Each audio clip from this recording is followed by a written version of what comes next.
आम आदमी पार्टी आदमपुर का उपचुनाव पूरे दम के साथ लड़ रही है। आम आदमी पार्टी हमेशा लोगों से पूछ के उम्मीदवारों को तय करती है। आम आदमी पार्टी के कई उम्मीदवार पिछले काफ़ी समय से मैदान में थे, जो संभावित उम्मीदवार थे। आम आदमी पार्टी ने सर्वे कराया और सर्वे के आधार पर जो सर्वे की रिपोर्ट आई,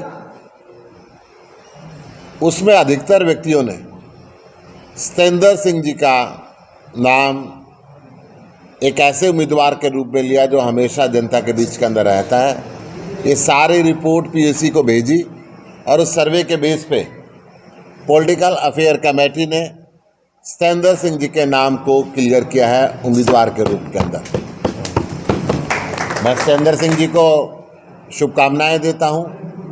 और अब मुकाबला होगा आदमपुर के बेटे, आदमपुर के अंदर रहने वाले, आदमपुर के घर घर के सुख दुख में शामिल होने वाले सतेंद्र सिंह और एक ऐसे उम्मीदवार कुलदीप बिश्नोई जो भारतीय जनता पार्टी की गोद के अंदर अपने गुनाह को छुपाने के लिए आकर बैठे हैं, जो कभी कभी बतौर पिकनिक मनाने के लिए आदमपुर के अंदर आते हैं, जनता के बीच में कभी नहीं रहते, ना जनता के दुख सुख के अंदर शामिल होते। उसके बीच के अंदर चुनाव होगा। इस देश के अंदर कांग्रेस खत्म होती जा रही है। कांग्रेस या तो जीतती नहीं है, जीतती है तो बिक जाती है। अब मुकाबला सीधे तौर पे एक डर से बचने के लिए भाजपा में शामिल हुए उम्मीदवार कुलदीप बिश्नोई और एक जनता के बीच के अंदर 24 घंटे रहने वाले, आदमपुर के बीच में 24 घंटे रहने वाले सतेंद्र सिंह के बीच में होगा। इस प्रदेश के लोगों ने, आदमपुर के लोगों ने भजन लाल को भी देखा है, कुलदीप बिश्नोई को भी देखा है और अब की बार केजरीवाल के साथ केजरीवाल के काम को देखेंगे। यहां पे ये लड़ाई जो आदमपुर को विकास करने की है, आदमपुर के हर गांव की अपनी समस्याएं हैं, जिसको सतेंद्र सिंह अच्छी तरीके से जानते हैं। लड़ाई हम लड़ेंगे, जीतेंगे और हरियाणा की विधानसभा का रास्ता यहां से खोलेंगे।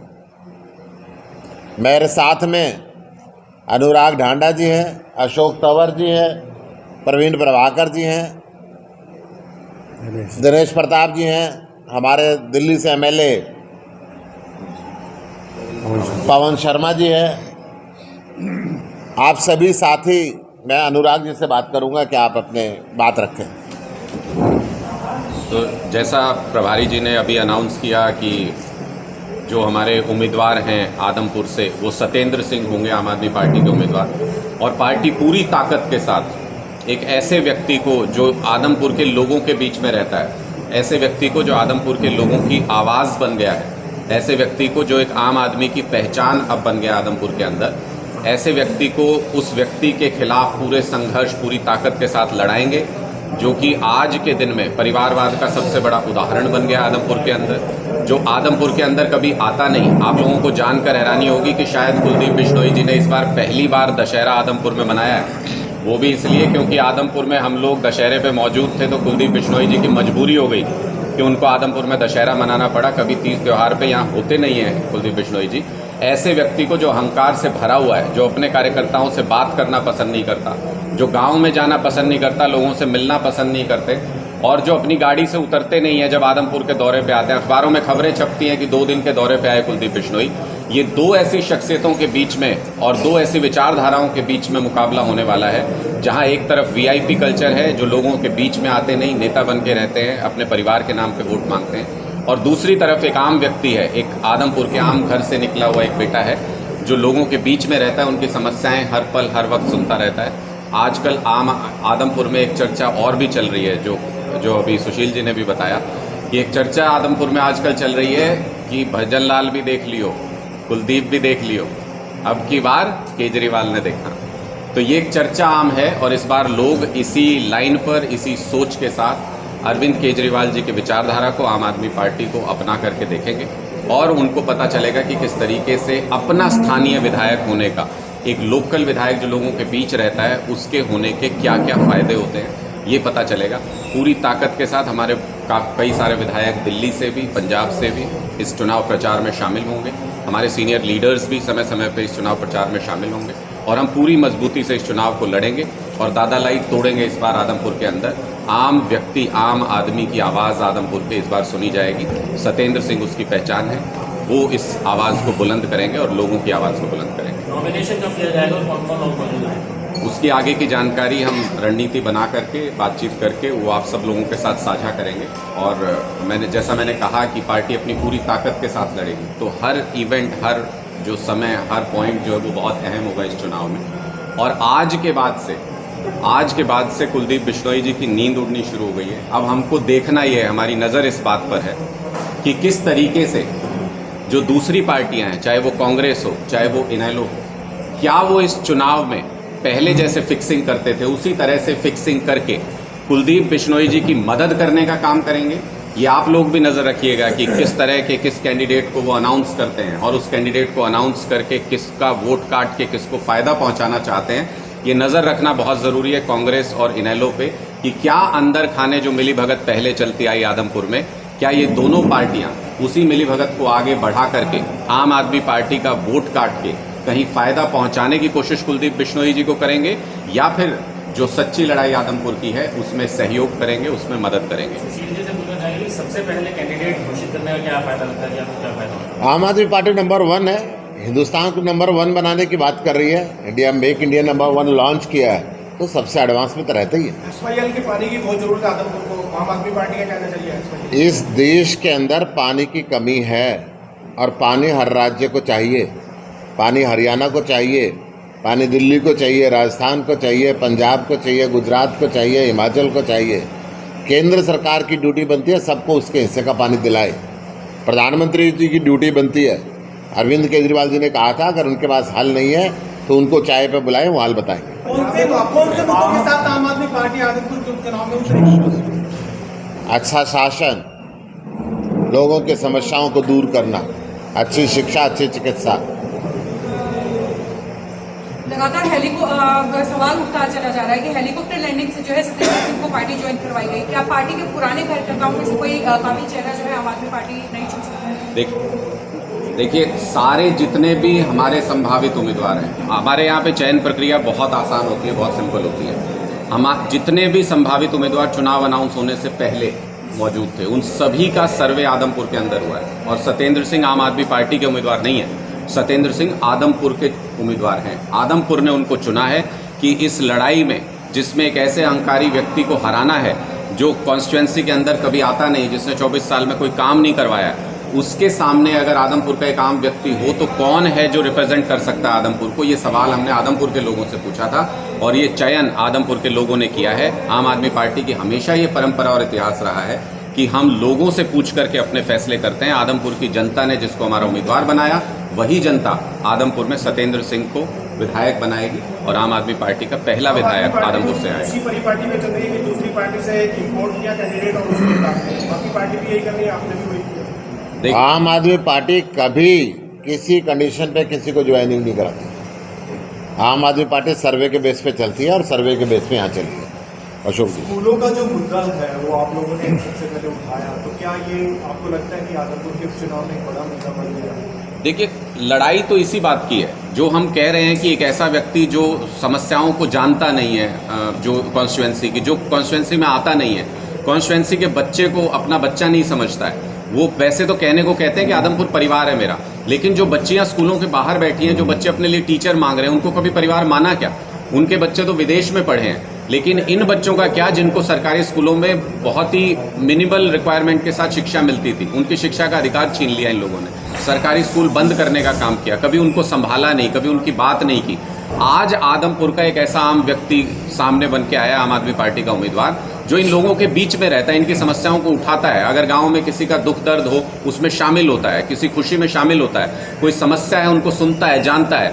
कुलदीप बिश्नोई जी तो मुझे लगता है कि आदमपुर के सारे गांव के नाम नहीं गिनवा पाएंगे। अगर उनको अपने आप गाड़ी चलाने को दे दी जाए तो शायद गांव के रास्ते नहीं ढूंढ पाएंगे। इतने 24 साल यहाँ विधायक रहने के बाद सत्येंद्र सिंह की उंगलियों पे हैं आदमपुर के गाँवों के नाम। सत्येंद्र सिंह एक एक गांव में एक एक व्यक्ति को पहचानते हैं, मिलते हैं, उनकी समस्याओं के बीच में जाते हैं, उनको सुलझाते हैं। और अगर स्कूलों की समस्या को कोई समझ सकता है और सुलझा सकता है, अगर इन गरीब बच्चों की आवाज़ कोई बन सकता है तो सत्येंद्र सिंह बन सकते हैं, एक आम आदमी बन सकता है। कभी भी वीआईपी कल्चर को मानने वाले विधायक नहीं बन सकते। पंजाब में आप लोगों ने कोई मोबाइल रिपेयर करने वाला है, कोई सब्जी वाला है, उनको टिकट मिला है, लेकिन यहाँ पे आम आदमी को ही टिकट मिलनी चाहिए। आम आदमी की परिभाषा आप लोगों की नज़र में क्या है?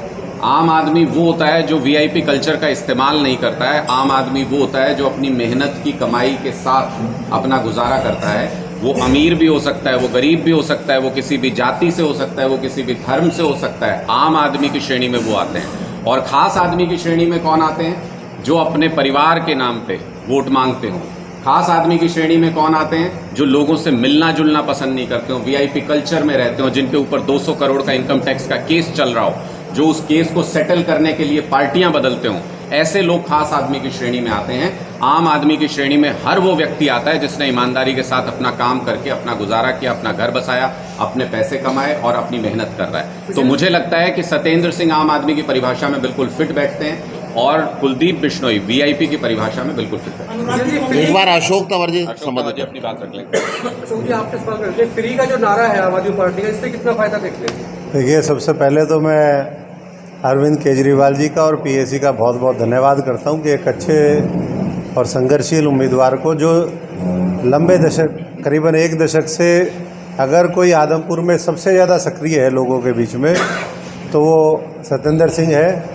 और एक साथी अभी बोल रहे थे कि भाई वहाँ से लिया, इससे लिया है। जब पार्टियाँ, राजनीतिक पार्टियाँ साठगांठ करती रहेंगी, आज तक कुलदीप बिश्नोई हो या कई ऐसे घराने राजनीति में हरियाणा की पनपे हैं, तो उसका कारण ये है कि वो बार्टरिंग कर लेते हैं, अदला बदली कर लेते हैं सीटों की।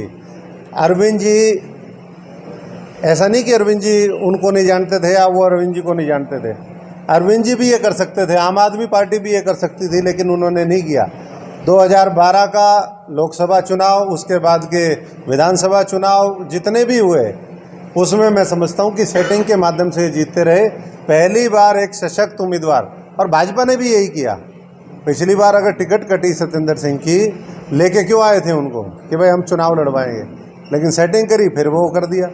तो मजबूत उम्मीदवार की ज़रूरत थी और वो आम आदमी पार्टी ने देने का काम किया। जहाँ तक और जो दूसरे सवाल हैं, मैं समझता हूँ कि चाहे वो फ्रीबी का मामला हो, ये किसी को फ्रीबी लग सकती है, लेकिन किसी को ये जीवन उसका बदल सकती है, उसका सशक्तिकरण कर सकती है, उनकी आने वाली जनरेशन का, भावी पीढ़ियों का सुधार कर सकती है। तो आम आदमी पार्टी बेहतर शिक्षा, स्वास्थ्य, रोजगार, इन तमाम उसको लेकर के एक नया मॉडल गवर्नेंस का उन्होंने दिया है, विकास का दिया है, जो पूरे भारतवर्ष ने जिसको अडॉप्ट किया है। और धीरे धीरे आप देख रहे हैं, मैं समझता हूँ कि इस चुनाव के बाद आम आदमी पार्टी इस हरियाणा का मजबूत विकल्प और विपक्ष दोनों होगा। और जो पार्टी, जैसे एलनाबाद के अंदर हुआ, भारतीय जनता पार्टी को लोगों ने नकारने का काम किया और कांग्रेस की जमानत जब्त करवाई, तो आदमपुर की जनता, हमें पूरा यकीन है कि जिस तरीके से कांग्रेस चल रही है और जैसे साठगांठ की राजनीति हो रही है, उसमें यहाँ भी आदमपुर में जमानत जब्त होगी और आम आदमी पार्टी का उम्मीदवार जीत करके आएगा। जो पुरानी समस्याएं हैं उसको दूर करेंगे और हम केवल दिखावा और ढकोसला नहीं करेंगे, जो कहेंगे वो करके दिखाएंगे। डन जी, सत्येंद्र जी को नहीं लेके सत्येंद्र जी आपके बीच में हैं, आप उनका फ़ोन नंबर घुमाओ और बात कर लो। यही होंगे, आसपास ही होंगे, वो कार्यकर्ता मीटिंग में मौजूद हैं, कार्यकर्ता सारे हमारे वहाँ पर। हरियाणा के मुख्यमंत्री जंगल सफारी बनाने के लिए विदेश में घूम रहे हैं, विदेश से इन्वेस्टमेंट की समझौता करने के लिए घूम रहे हैं। घूम के आके उन्होंने एक प्रेस कॉन्फ्रेंस करी और प्रेस कॉन्फ्रेंस में केवल एक बात कंक्रीट कही कि हम हाउस कीपिंग के लिए हरियाणा के बच्चे भेजेंगे। शर्मनाक, बहुत शर्म की बात है पोछा लगाने। कि सिर्फ सफाई कर्मचारी बनाने के लिए, पोछा लगाने के लिए हरियाणा के बच्चों को भेजेंगे। मैं आपको वीडियो उनकी सुनाना चाहूँगा देखा है जिसके अंदर सिर्फ एक ही बात उन्होंने कही इन्वेस्टमेंट के नाम पे कि मैं हाउसकीपिंग के, सफाई कर्मचारी के, पोछा लगाने वाले हरियाणा के युवकों को विदेश में भेजूंगा। ये बहुत गंभीर शर्मनाक बात है। मुख्यमंत्री जी को आपके चैनल के माध्यम से मैं कहना चाहता हूँ, हरियाणा के अंदर वो प्रतिभा रहती है जो दुनिया की शक्ल बदल सकती है। वो टेक्नोलॉजी के अंदर छात्रों को भेजो, उच्च शिक्षा के अंदर छात्रों को भेजो, अच्छे मैनेजर और एडमिनिस्ट्रेटर बना के छात्रों को भेजो। यहाँ तो आप पेपर लीक कराते ही हो और विदेश में भी उनको सफाई कर्मचारी बना के भेज रहे हो। ये बहुत शर्मनाक बात है। धन्यवाद।